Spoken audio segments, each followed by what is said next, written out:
The Essence, and we're back with the Essence Show. Get in line, and we have a very, very special guest. Oh my gosh, she's beautiful. She's a Bronx native, lives in the Bronx. She's made it from the Bronx to the big screen and to the TV stations and all that. Now we have a new release book that we're going to talk about. I've been watching her since young, watching her journey, seeing her on all types of television, which is so dope. And I'm excited to speak with her. I want to introduce April Hernandez Castillo, who's an actress, a comedian, a book writer, author, a mother of two beautiful children, daughters, and a beautiful wife to a nice looking hubby, I must say. You guys make a beautiful couple, very talented. There's so much to speak to her about from her humble beginnings to now. So I just want to get into it. Welcome to the Essence Show. Hello, darling. Finally, I feel like we've known each other. I know and that's the great thing about social media, that you can connect to individuals. And then by the time you do meet them, you're like, oh, we're friends in the head. Right. That's happened a couple of times where you just have this instant connection. And so that's when I really appreciate social media. Yeah, it depends how you use social media as well. And I've been kind of speaking to my following, like, let's kind of utilize this for networking, for positivity, for change, so social media can be an amazing thing. I know for my career, it has brought me to people that I would never even think of having contact with, so Right. it's a Right. blessing to have you on the show. I know you have a lot on your plate, so I thank you for taking out the time. What is going on? We are in 2021. It is a new day, literally, girl. Yesterday, Ciao. it even motivated me to throw on a little blazer today, some purple. Yeah, she showed up. She showed up. I am all for a Show fancy up. blazer. I put makeup on, so that's good. And thank God for curly That's hair. good enough. With curly hair, you just put some water, a little bit of thing, and you're good to go. Today is a glorious day. Today is a glorious day because it's a new future. There's a new sense of hope. There's just a new sense of direction and real leadership that we've been yearning as a nation. And just for women, it's I feel like for the first time, it's so exciting to be a woman. Isn't it, right? Like, it really, like, I feel this excitement, especially as a mother of two girls. You just say, wow, wow, like now anything really is possible. Yeah, because I can say that you and me we grew up in the same era Mm-hmm. in time Mm-hmm. without putting any age out there. Right. And we didn't really grow up looking at anyone on TV that was in the political world. No. That was unthought of, even a Mm-hmm. black president.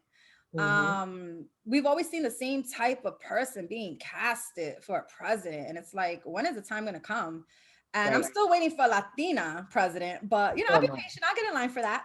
Right. We're Right. getting closer. Hey, listen, I'll take what we have right now. Absolutely. You give a finger, don't take the hand. Mm-hmm. Mm-hmm. What is that for you? How was yesterday for you, being that you do have two daughters? I saw a few individuals online with their children, and it was very surreal of how excited these kids are, because I guess that's how much the parents are speaking to them about what's going on, which is a great thing. Right. So last night, my daughter and I sat in our room together because she's a huge Lady Gaga and Jennifer Lopez fan. Is this Summer Rose that we're speaking Summer of? Rose, yes. The superstar? This is my eldest. And she just, anything with Lady Gaga, she's like, I need to watch. And when Kamala, was getting inaugurated with Sonia Sotomayor, which she also loves, she's dying to meet Sonia somehow, some way. Putting it out there. We can get Um, that she turned to me, and with these eyes, this gaze of like wonder, and she said, in her own words, she said, Mom, maybe one day I can be vice president. And I said, no, honey, maybe one day you can be president. That's right. And she just turned around like, You have to tell me twice. so, but now that it's no longer just words, now there is an actual visible person that is a woman, right? And having Dr. Biden there, a woman who's a teacher, she really, really understands the importance of diversity and education. So it was magical. It really was. It really is a magical time for little girls. Yeah, it's actually, like I said, it's surreal. So when I watch it, sometimes I find myself very numb. Like it doesn't hit me the way it should hit me. And maybe because I don't have children, or to see like the excitement in youth, to relive that. But when I do take a moment, I'm like, wow, we've come far, man. Like Yeah. the impossible is very possible now. And this is a beautiful thing. Yeah. I mean, we're definitely living in a new America. Yeah. We are no longer in, I really don't feel like we're in the old America, although some people still remain in the old American thought process. But when you are moving forward with the times and you're learning how to just adapt, Mhm. then this is a new place and you have to get used to it. You have to see that there will be a trail of people coming in and shaking things up, and that's exciting. So now that you are experiencing these things with your daughter, who is 7, by the way, She's 8. she's 8, and she Mhm. just made her debut on Channel 11 this week, last week. She did. Yes, she did. What is going on with Miss Summer Rose? What is going on? She's an awesome kid, I have to say. I'm so proud of her. She's stepping into her own. She's very independent in how she thinks and what she wants. And obviously, she gets that from two parents who support her. But I was just so proud. It was her first time. And I just, my husband and I were like processing and how we can do it better. And I was like, nope, she did fantastic. Because at 8 years old, I was picking boogers and flinging them on the wall. Oh, Hey, I'm gonna keep it 100. I did not know how to communicate effectively on camera with such poise and confidence, and I'm excited to see the future for my daughters. That I get to just be part of that whole development. and you gave birth to that, and Yes, I did, honey. you're a major asset to her love right now. She has a love for Paris, correct? Oh my goodness, you cannot tell her anything. She's Outfit learning and French. all. I She's love it. learning French. It's her dream. She's very upset with this coronavirus because she's like, I want to see the world and COVID is stopping us. And I was like, it's not stopping us. It's just holding us and we will go. And that is her dream. So as her parent, as her mother and her father, that's our duty, is to plant dreams and then help her get there. And really quickly, you said you had another daughter who's the youngest. Right. So what's going on with her? Because you have a sister that's very, Right. what's her personality? Oh, child. Lord of mercy. There is no room for Lila and her personality. Hmm. She is her own little girl. She has a voice. She is fire. Um, she is not afraid to say how she feels. And she's just wild and I love it. I Yeah. love it. I love her wild spirit. I don't know. She's completely opposite from Summer, which Right. usually that happens. But when you actually see it and you hear other parents say like, "Oh, the second child is usually much different," it's just interesting. So I have to see what her talents and gifts are and begin nurturing her at an early age. Absolutely. And going through my research, I came across there was a time that you were hitting Hollywood Hmm. and you were doing the Freedom Writers movie. Hmm. It was kind of like your prime. Like you did so many things, but for some reason this movie captivated you and like stuck with you and like made you go full throttle with it. Right. But I remember listening to your story that you actually didn't really have interest in being a mom because you were kind of caught up in just like being an adult, hitting stardom, and just going on this road to Hollywood to success and whatever else you wanted to do. And then you met your husband, who you've been with since very young, well, Since after the 21. abusive relationship that we'll talk about in a little bit. Right. and he had lost his father, correct? Mm-hmm. But he Mm-hmm. already knew as a woman you wasn't really like motherhood. It was more like the dream. That was your mothering right there, right? Oh, 1000%. I never wanted to become a mother. I had no interest, no desire, never had my biological clock ticking. When I looked at children, I would never feel that, like, oh, as if I was missing something, because I just felt so complete. And Right. I think one, that's usually not normal, You gotta for give us, that. right? You have to. What Yeah. is normal? That's not usually normal for women, let alone being Latina, because usually there's this underlying pressure for us to produce children. By a certain So age too. yeah, by a certain age, all of this pressure that, God is never being like, girl. Absolutely. Although our ovaries do. So scientifically, yes, your body does begin to lose its eggs, and then there is a clock that ticks. Right. But I didn't have a desire. It was just nothing I ever wanted. And now I'm blessed. I have two girls, and they're my favorite human beings in the world. But I was all about my career. I really was, and I knew I always wanted to be married.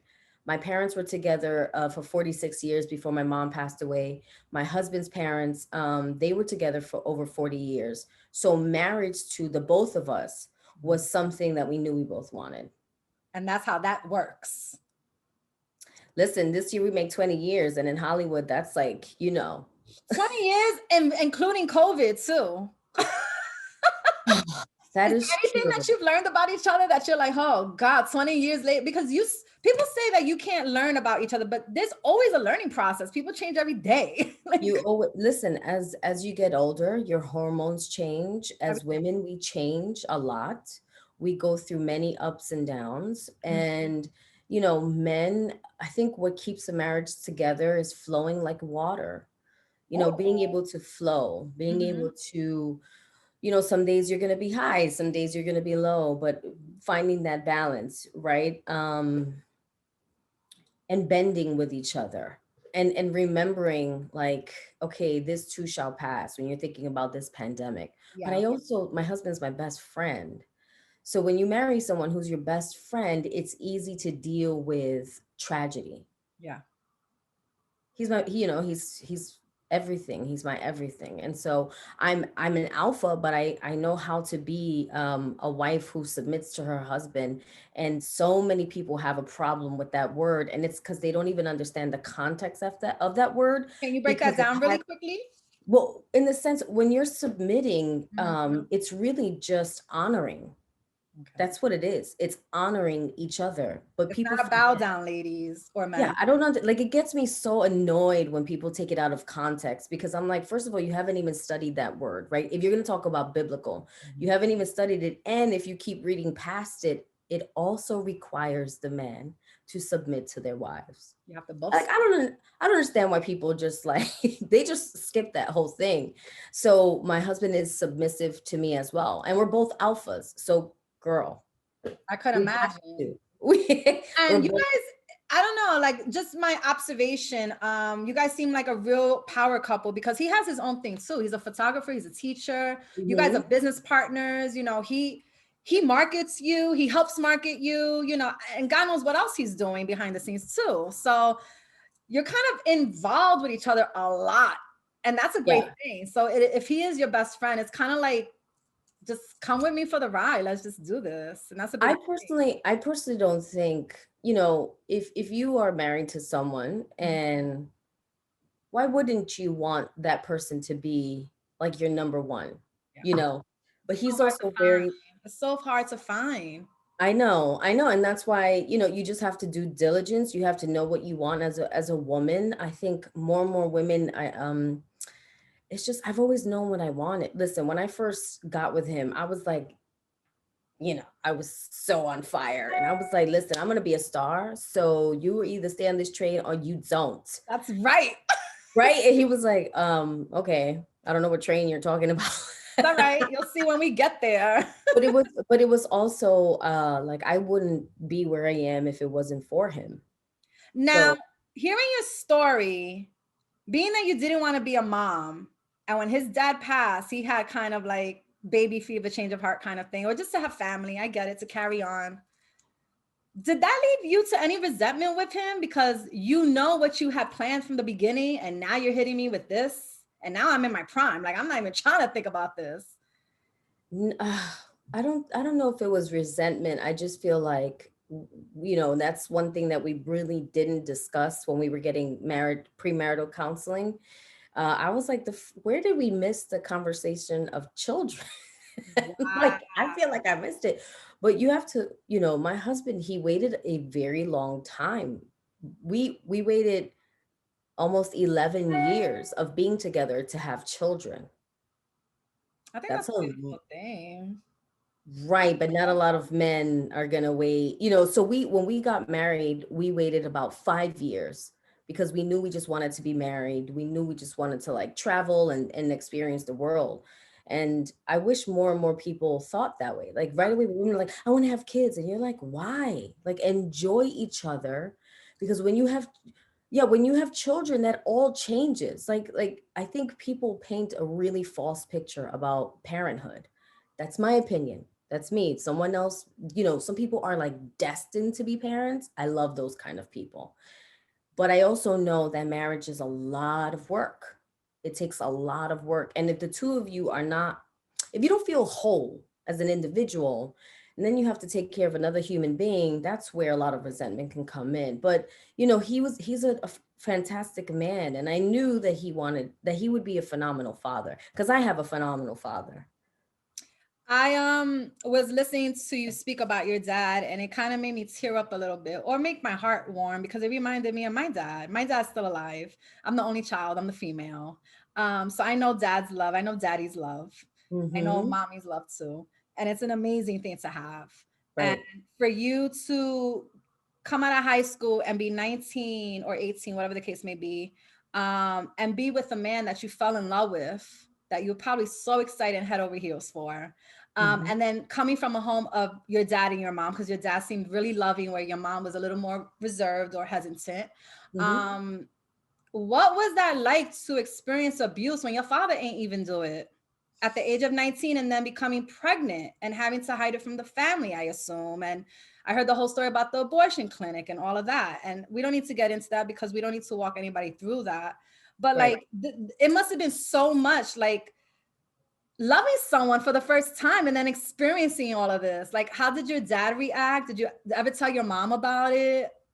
Like, what happened with that? Yeah, so just to give a quick backstory, so for people who don't know who my Sure. story, right? I was in an abusive relationship from 16 to about 19 and a half, and he nearly took my life. I was physically and emotionally abused.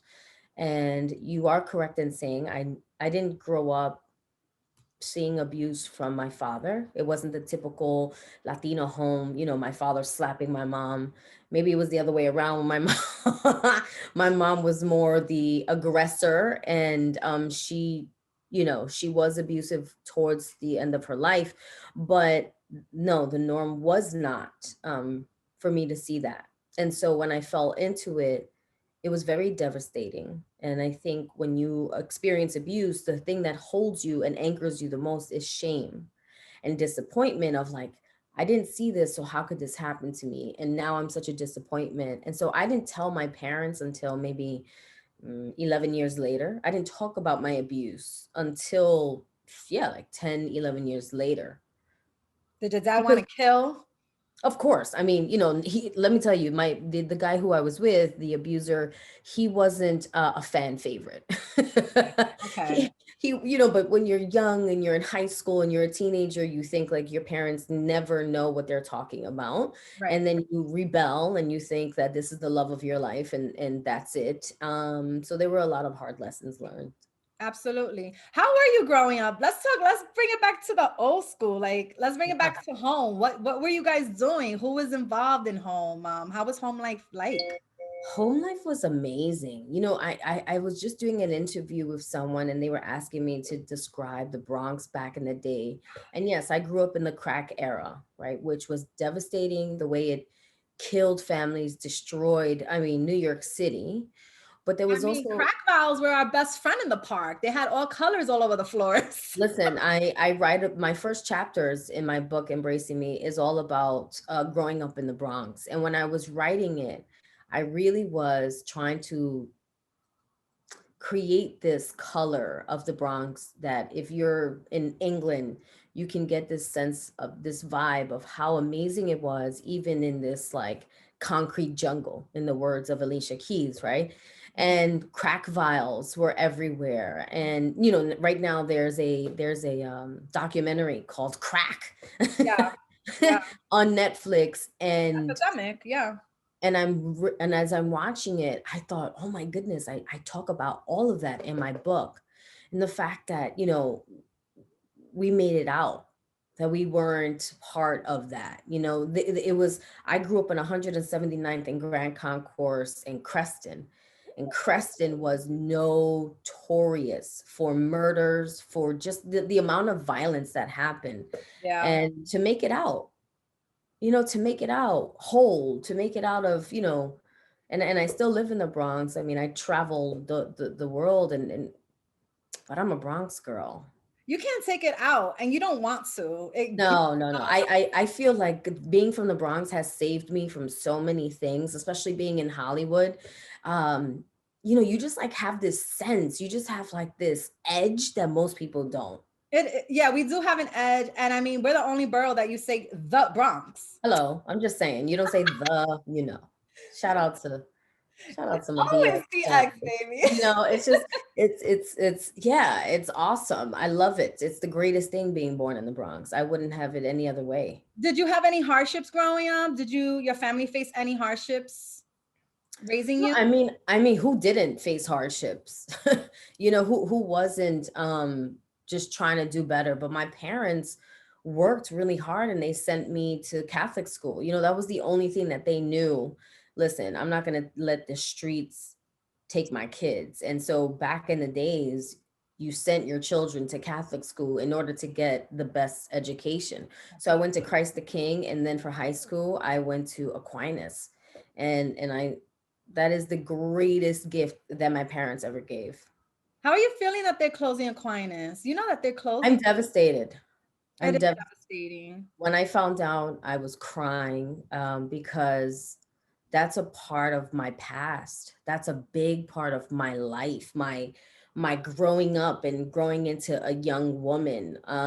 It's part of like my abuse story. You know, all of these things where I go, wow, I'm never going to be able to just walk back in there the way I used to. You know, I would go visit all the time and talk to the girls, or, you know, just in any way that I could be part of it. And so it's devastating. It really is. So there's so much to talk about you, and it's like I have to keep on time, and I hate it. Right. It's I like I get want to it. do candid talk, but it's like I have pointers here. All right, so we're growing up in the Bronx. It's a good growing up, tough neighborhood. I could relate. I was on Davidson and 190th on Fordham, so I was Ooh, yeah. from you. And I was only child, so my parents were always, my mom wanted to give me a little bit of freedom because it's healthy to have some freedom. But dad Mhm. was like, lights, sundown, you better come upstairs and you better be right in front of the building. Um, Right. and it wasn't a bad neighborhood. We did have our drug dealers, but our drug dealers were different than the drug dealers now. Drug dealers still in your community and protected who they knew. You know what I mean? Right. Right. So yeah, there is something that it definitely gives us. I don't like when people say, oh, you're from the Bronx, so you have like this toughness, because the Bronx is not that. We're tough, but we're resilient too. Yeah. I And don't it's care not what because it's a I dangerous place to be either. yeah, I mean, listen, there's more dangerous places in America right now. And they're not by people of color. I'm just gonna leave that there, that political statement.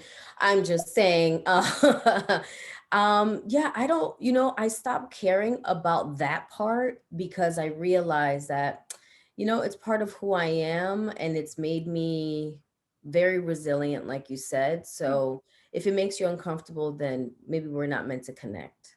But thank you. You just got to thank you.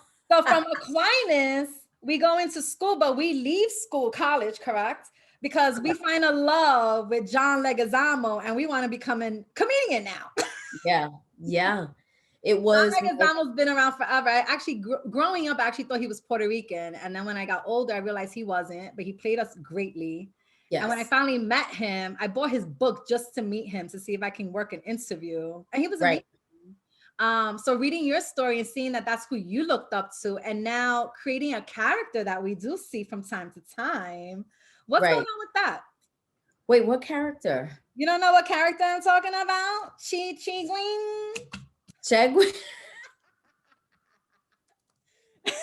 Oh Lord, have mercy. Let What my is that character about? I haven't really shared Chegwi Would you like to with the share today? world. He is, and it's actually he's a guy. Most people think Chegwi is a girl, but he is a guy. He's a recovering addict, and I've had many of those in my family, so I know him all too well. And he is a culmination of just he is somebody's Theo, who always makes sure that they eat their breakfast. You're so good at it, though. I saw you on Instagram, like while we were quarantining, and I'm like, holy cow, she has a funny side to her, which I didn't really know about you. Yeah, I don't I need to show that side more. There's a lot of sides that most people don't know about me. Listen, I'm an extrovert who loves her privacy, so I battle with that. I am not I come from the old school where you don't, I don't want to share my whole entire life with you, but I also do know that the culture that we are living in, that people really they love that. So I do as much as I can. Um but it's just Chegwi is he's a fan favorite. I love Just it because it actually makes you laugh too. Like the minute you heard the name, your whole face just changed. Chegwi is, we just yeah, it's just a culmination of just family members and people and going being around. I mean, look, I grew up by Burnside, so there were several methadone clinics, and you just pick up mannerisms, you just They're so good.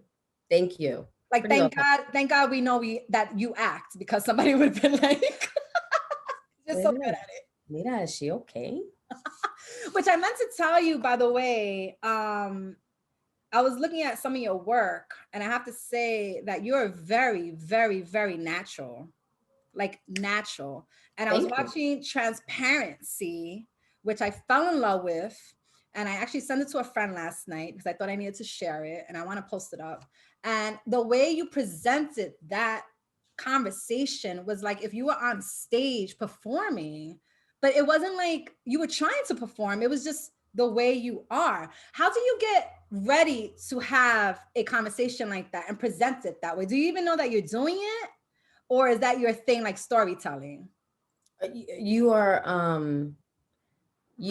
referring to my TEDx talk? Yeah, Okay. that particular one. Yeah, Yeah, my TEDx talk, that was a dream come amazing. true. Oh, that was There amazing. aren't many Latinx who have touched the TEDx stage, so I'm proud to be included in one of those.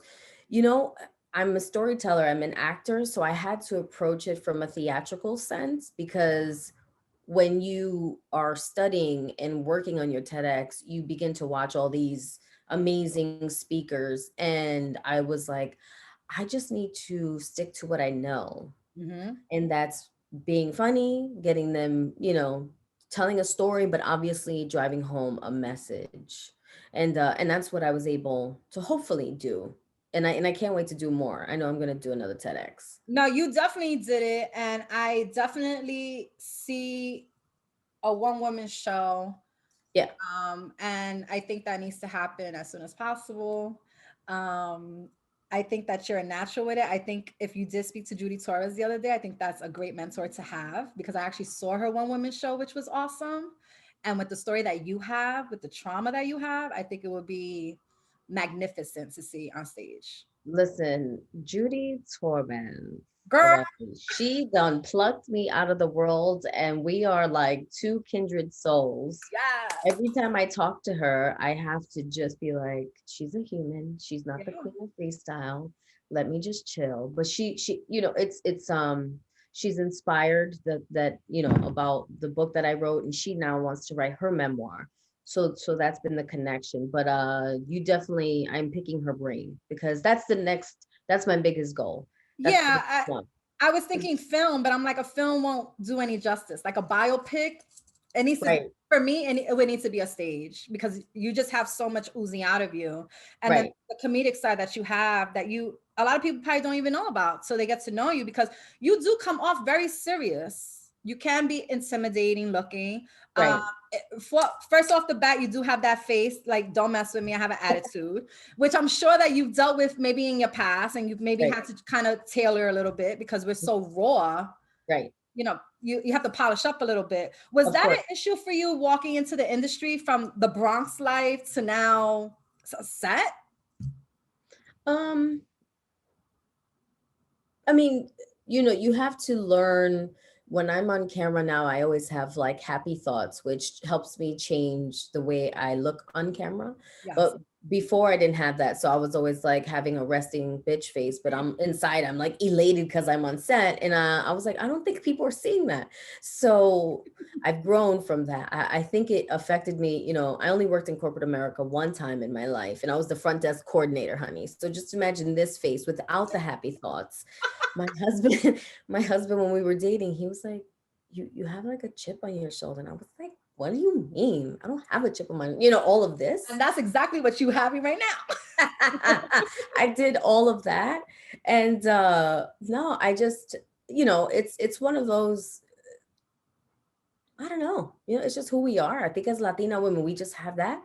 We We are. just We're have very that face. sassy. We're If very you look at when you look at J Lo, she just when she's focused, it's just like she just has a grill. Yeah, she has that boss mode. Yeah, Yeah. you just have that face. And I always find it interesting because we never really ask that or present it to men. That's not something that men are usually like, hey, what's your resting bitch face? Like, why do you have a resting bitch face? Or I remember when I would walk through the hood by the drug dealers and they would be like, oh, why are you not smiling? And I would, colorfully Yeah. express myself and colorfully, yeah. And I would just, it's a sense of protection, It is. right? And there's also a sense of like, I don't have to smile to you because you asking me. You're like, you're a stranger. To me, I'm like, no, I don't teach my daughter. I teach her don't talk to strangers. You Right. know, Strangers. and she does that literally. Good. So it's finding the balance because then people look at your child like they have no manners, and I go, from New York. We're from the Bronx. That should explain everything. Funny story. She was in the elevator with my husband one time, and this nice couple, they were in the elevator and speaking to my daughter, and she was just looking at them. And then she turned to my husband and she was like, Mommy said not to talk to strangers. Oh, I'm not trying to be rude. I'm just listening to what mommy says. Too cute. And the woman was like, you're absolutely right. Yeah, you have to. But we culturally, we force our children to do things that now, like if you think about it, oh, when somebody comes, like to always kiss them, to always hug them. And now when you think of all the sexual abuse and all the sexual assault that has occurred, I don't force my child to do any of that. Yeah, because children do have a natural instinct and they will gravitate to whoever they're comfortable with. And that would Yeah. naturally come out. That's what I'm trying to say. It would naturally come out. So you don't need to force anything. Right. You And don't I want to think, be forced to hug that uncle that you don't like because he's a drinker or what. I mean, I girl, used to deal with that. Like, go say hi to your uncle. Me and my uncle's like, or the or big the bottle.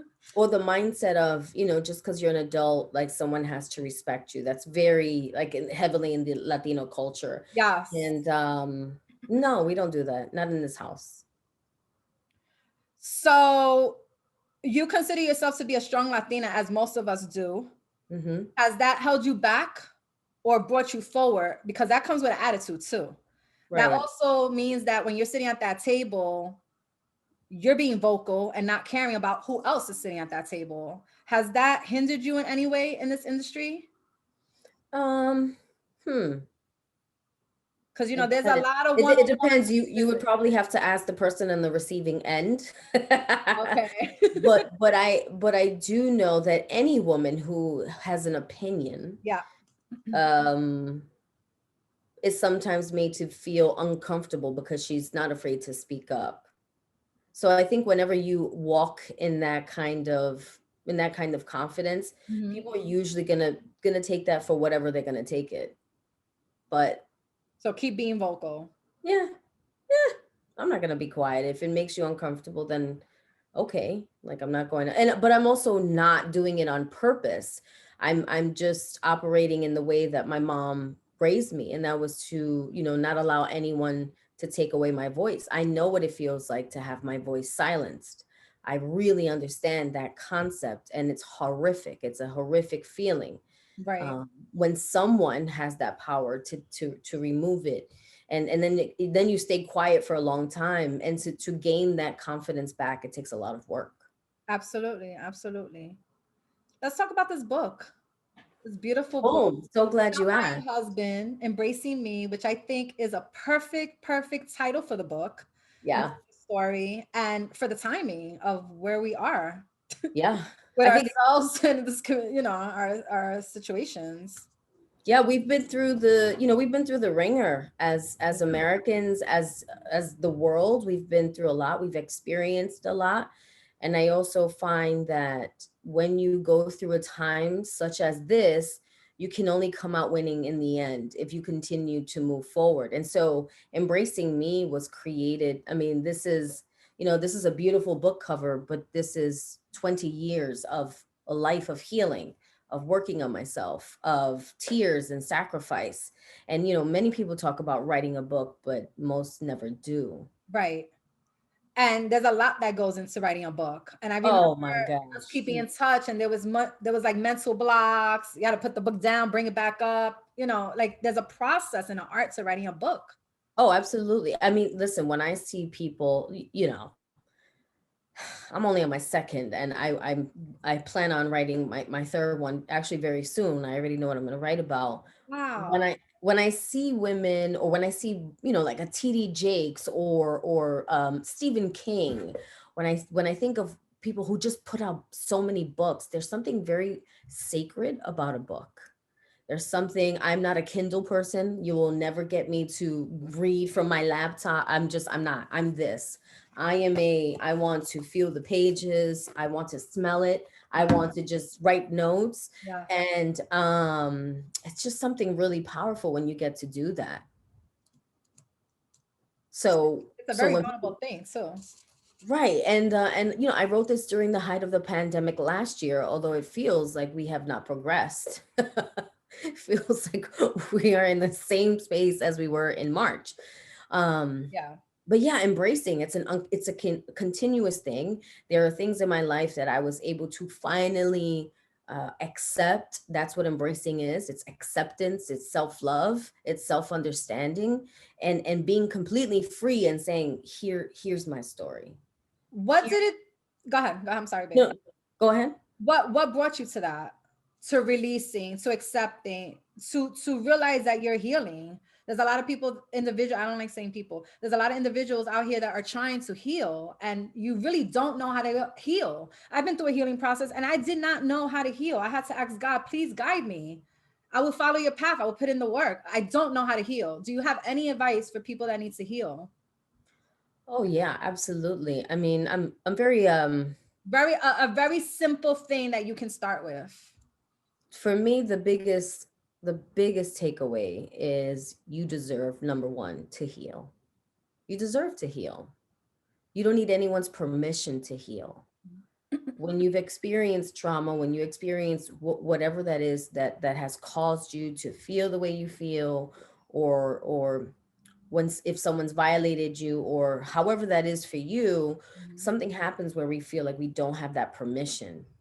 We don't have that permission to be like, I don't want to hold on to this anymore, Right. because it's only bringing me down. I don't want to, my father's such a great example. My father was an addict for many years, and he he was abandoned by his mother and his father. He really could have chosen to continue the cycle. And my father is the biggest, I mean, he's just love. And that's what he always taught me. It's very easy to hate, but can you choose to love? It's Mhm. very easy to leave, but can you stay? In the sense, staying in a situation that is good for you, right? Not staying in a situation that is bad. Right. But for him, he didn't abandon us. He could have. He could have been extremely abusive to us because he was abused. So he really created that foundation as a model for me to be like, you actually could really choose love. And that's what that looks like. You know, we always talk about choosing love, but what does that actually look and sound like and feel like? And Exactly. it's different when you get tested. It's different when, you know, like everyone says, oh, have faith. And you go, sweetie pie, the only way to have faith is when it's tested. And some of us can't even survive that. Some of us can't even survive when it's tested. Right. So be careful for what you ask for. Oh, absolutely. So I am very, I'd be like, dear Lord, I'm gonna be real specific with you, boo. You have to. You have You to. know, I think, but you know, God is amazing. God is amazing. I don't like when people say God is good. God is beyond amazing at Yeah. all times. All right, And go ahead. that's what writing this, I'm sorry, I don't mean to, No, go ahead. that's what I was able to see writing this book. Mhm. I saw God's fingerprint, his handprint in all of this. And I felt like he wanted me to see the last 20 something years of my life and saying, now get ready because it's going to be even better. So it was exciting. It is exciting. Part of healing is to move forward, and that's the only way. You have to let go, and it's easier said than done. Yeah, I don't, you know, there's certain things that you say, hey, just let it go, right? But there are some things that people really don't. They really don't. And I don't get mad I don't get mad at people when they can't. I just ask, are you willing to? You feel like you can't let it go. I get it. But are you willing to even try? Then if you are, Then everything now else. you're ready. Absolutely. All You right, know, good.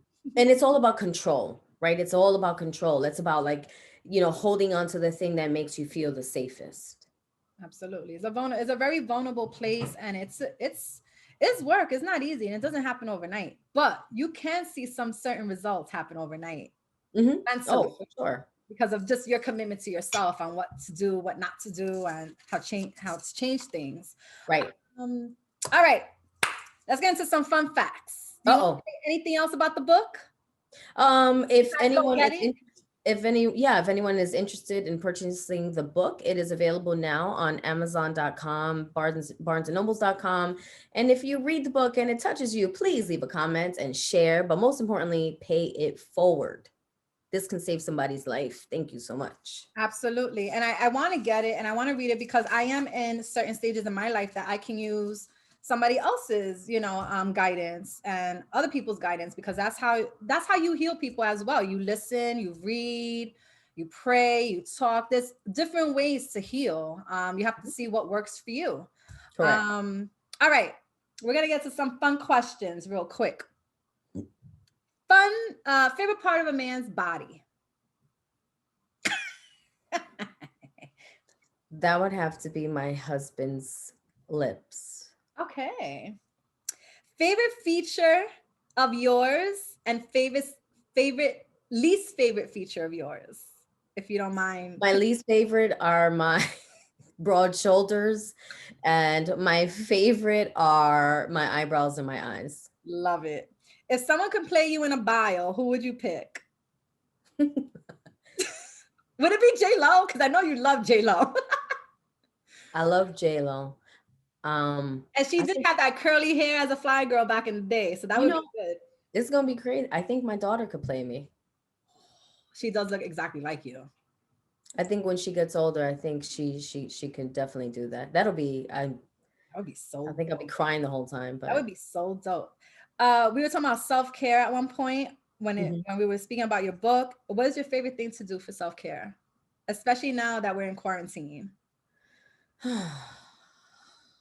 I'm not always very good at doing it, but I think just sitting down, having a nice cup of tea, and reading a good book. Oh, mind stimulation. Stimulation. Yeah, you like mental stimulation. Yeah, I think I just like to, yeah, just sit and have some tea or listen to some just classical music. So since since we're from the Bronx and the Yankees are our hometown team, who's your favorite Right. player since we played softball when we were in school? So my favorite Mm-hmm. all time, especially when I was playing softball, it is Paul O'Neill.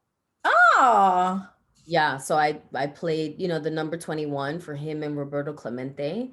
nice. And, I always said that if I've gotten to meet some Yankees and but I have yet to meet him. I don't know how I would feel if I think I lose my mind and I I don't get know. starstruck. You I don't sometimes get you say that, and then when you meet them, it's kind of like, oh, hi, because it's kind of like surreal.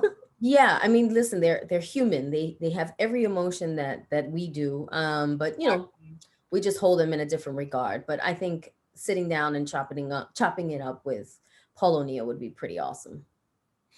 Favorite thing, not favorite thing, but did you have a favorite moment behind the scenes on any set that you did? I mean, we did Law and Order, we did Elementary, which that was a good scene. Um, Hmm. we did Dexter. You guys were up for a SAG award for the Yeah, cast. Dexter was interesting, but my most favorite, I think, has to be doing Person of Interest with Jim Caviezel. Okay. So, I'm a believer. I gave my life to Christ many years ago. So, working with someone who played Jesus, I felt like I was in front of Jesus. Love you it. know, I really was like, this is Jesus, y'all. This is not Jim. This is Jesus, Jesucristo. He was phenomenal. He is definitely, there was something very special about him. Yeah. Like I don't know if it's just me creating that, but all we did was talk about his experience on that movie, on The Passion, Mm. through takes. We prayed together, and I just felt like even more the anointing was santo. I love that.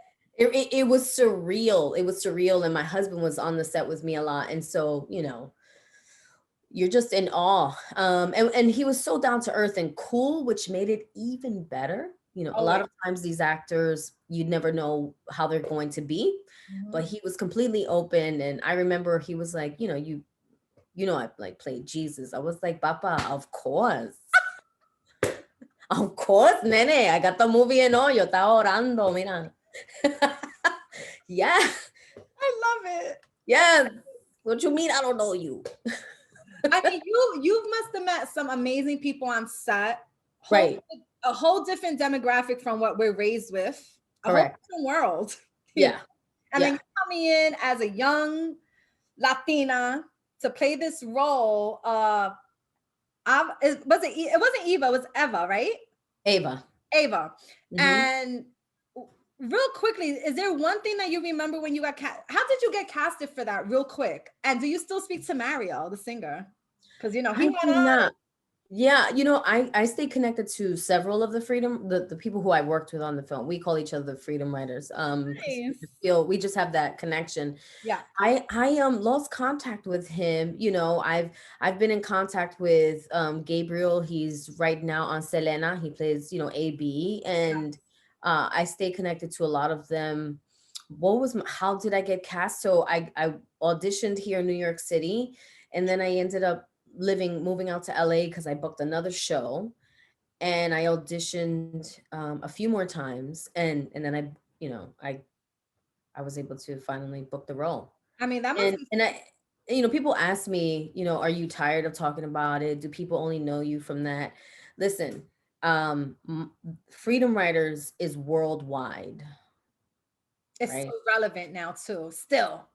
If I never do a big film again, it's fine. The fact that I did something that has had an impact around the world only solidifies my statement of saying I'm just a girl from the Bronx on a mission to inspire the world.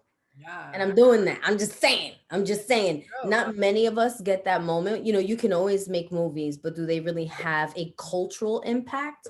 No. And I'm part of that. I'm part of movie history.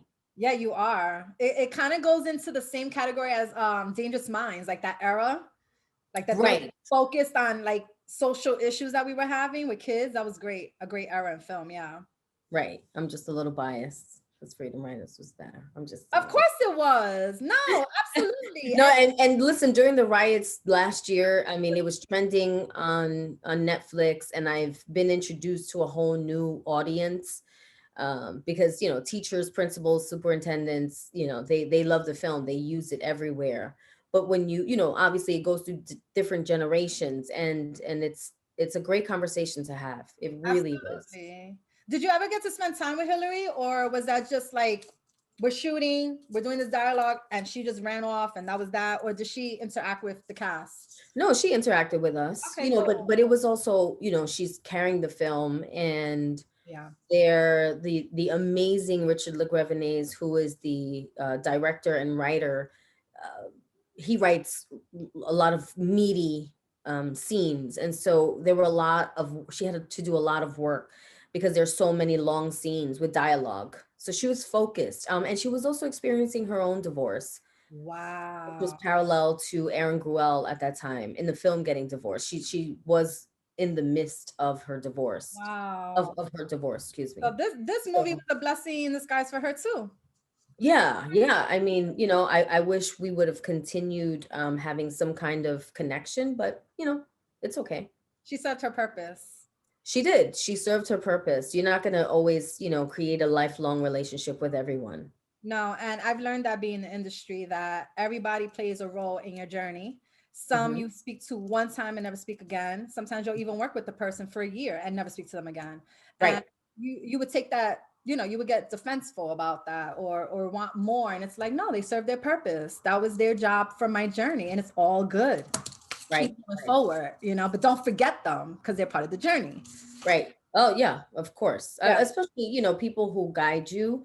I'm big on mentorship. I'm very big on, people who guide you and protect you and take you to the places that you needed to be. If they don't stay with you the whole journey, then that's okay. But praise God that they were there to guide you at least for that time. Do you have anything to say to our women that want to get in the industry or that are in the arts? Don't wait. More, I know there's more of us. I know we're being more accepted, and I know, Right. but I'm still, and I don't want to make this a Latina thing, but I'm still not seeing enough Latinas on television or doing really amazing work in the forefront. We're not being recognized as much. It's slowly coming. It's Yeah. slowly like the ripple effect, the acceptance now, the being open to that we are more than just Mexicans. And shout out to my Mexican brothers and sisters, but Hollywood has only figured out that part. And there's such a beautiful array of color of us.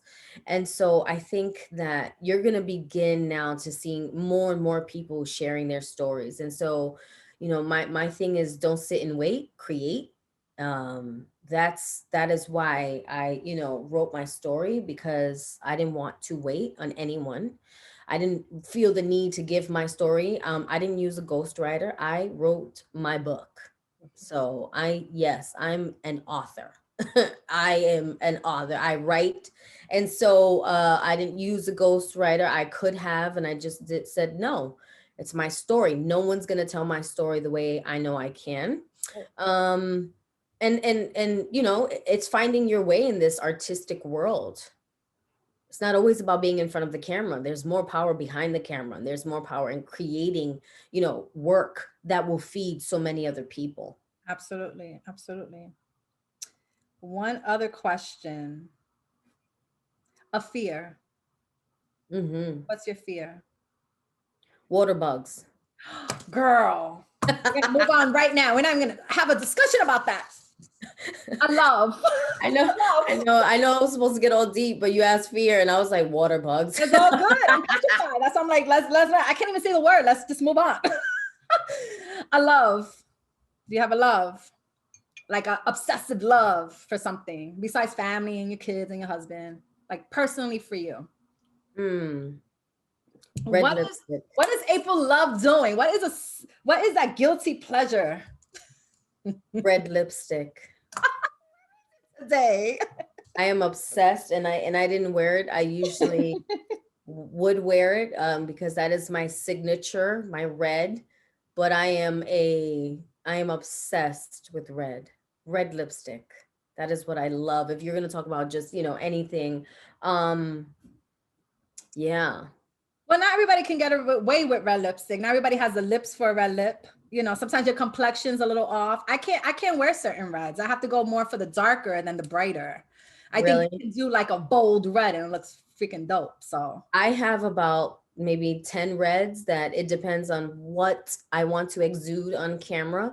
And also just teaching women that you can wear red whenever you want. Red is the universal color for women. And it's just finding the right tone for you. But I'm all about, I don't care what red it is, I will rock it. love it. I want to actually make my own red lipstick. Well, don't say maybe, just we're gonna do it.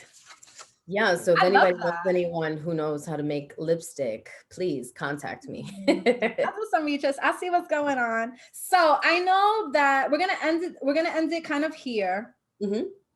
I don't know if you know, but my brand also includes the Get in Line rants. So Okay. I wanted to ask you, who or what needs to get in line this week? It doesn't have to be a bad thing. It could be good, but who's on your Get in Line rant for this week? Wait, like, what does that mean? Like yesterday, I went off and I said, Bill Clinton needs to get in line because where was his chivalry yesterday, walking down the steps with his wife, not holding her hand? Or MTA is having they're not doing their hike in hiring fees, so we got in line for that. Just something that needs to get in line. Anybody that um, hmm, get in line, anything y'all. going on that's been bothering you that they need to get in line with? Huh. Mm-hmm. Oh, wow. Get in line this damn pandemic. All right. Yes, it does need to get in line. Can we just get in line and let's get this together? If you have to wear the mask, darn, wear the damn mask. Thank you so much for being on the Diasin show. I feel like we covered a lot. There's always more to cover. But Yes. you're not a stranger. We're not strangers no more. Let's not Come have. on. Finally. Are we looking forward to anything in 2021 with you? Any projects you want to promote besides the book? The book is still here. Yeah, the book has just started. So this is the one thing that I am focusing on. Obviously auditioning, but speaking and touring, that is my main focus. All right. So we'll look out for that book. Grab that book, everyone. Give the support to April. Yes, the beautiful April. Please show the support to her movies. Also, her shows. You can YouTube them, check her out. Right. And yeah, girl, thank you so much. I appreciate you. And thank you for joining us on the Diasin show. Thank you so much. God bless you. And I appreciate you I know that this has not been an easy thing for you, transitioning to this kind of realm of interviewing. You and I are both people person. We love the energy. And so this too shall pass for you. And you will be back in the studio and it'll be even bigger and better. And you've just learned some new tools. That's all. Thank you. I appreciate you. And I'm bringing you to set when we get back out of this quarantine. All right, baby girl? I would love it. Thank you so much. And God bless you. Mwah. Love you. Be good. Bye. And we'll talk, okay? Yes. All right, love. Take it easy.